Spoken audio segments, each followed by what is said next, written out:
It was April 1997, The Howard Stern Show. The biggest, most controversial radio show on the planet gets a call.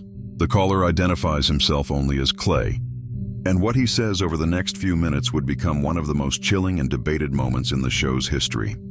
Clay's voice was calm, almost detached. He started by saying, I've killed 23 people. The studio, usually a chaotic mess of laughter and sound effects, fell silent. Howard, trying to gauge if this was just another prank, started to question him. Why are you calling us? He asked. As the call went on, Clay's story became more and more detailed. He claimed his first victim was a prostitute in New Orleans. He described how he would pick up drifters and hitchhikers, people he believed wouldn't be missed. He talked about his methods, his motivations, or lack thereof. He said he just did it. The details were graphic, specific, and delivered with a terrifying lack of emotion. He even claimed he had a victim's head in a box right there with him. The show's producers were scrambling. They tried to keep him on the line, hoping the call could be traced. But this was 1997. Tracing a call wasn't instantaneous.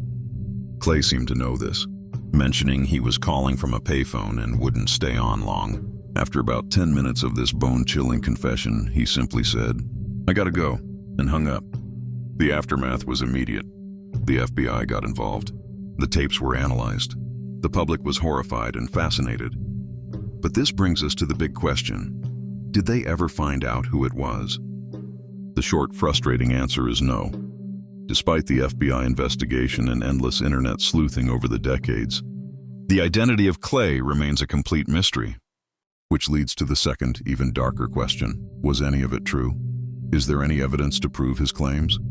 Well, investigators tried to connect Clay's confession to known cold cases. He mentioned specific locations like New Orleans.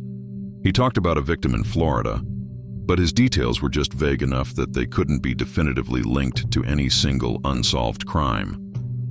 There was no aha moment. Nobody discovered that matched his story perfectly.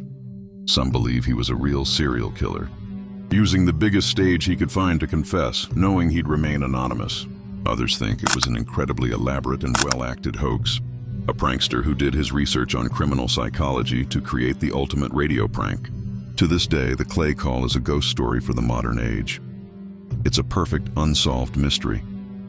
We have the confession, we have the voice, but we have no name, no face, and no proof. We're left with just the chilling recording and the unsettling question. Was it all a lie? Or was America listening to a mass murderer confess his sins live on the air? We may never know.